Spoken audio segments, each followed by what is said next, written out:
অপবিশ্বাসের মাসিক ইনকাম কত টাকা?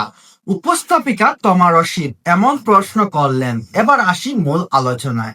বাংলাদেশের চিত্রনায়িকা অপবিশ্বাস, তিনি দীর্ঘদিন থেকে শোরুম উদ্বোধন থেকে জুতার দোকান উদ্বোধন বা বিভিন্ন প্রোডাকশন উদ্বোধন করতে খুবই ব্যস্ত সময় পার করছেন। অপবিশ্বাস জানিয়েছেন তার একটা শোরুম উদ্বোধনে তিনি 2 থেকে 2.5 লক্ষ টাকা নিয়ে থাকেন। তাহলে আপনি একটা জিনিস হিসাব করেন, অপবিশ্বাস প্রতিটা মাসে 9 থেকে 10টা শোরুম উদ্বোধন করেন। তাহলে অপবিশ্বাসের মোট টোটাল ইনকাম কত টাকা?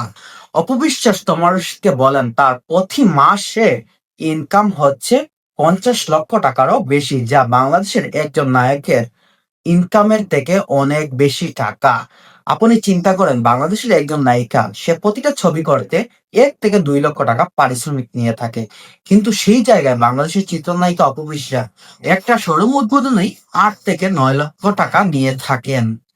এবার বলেন কে বেটার, অপবিশ্বাস নাকি বাংলাদেশের চিত্রনায়িকারা?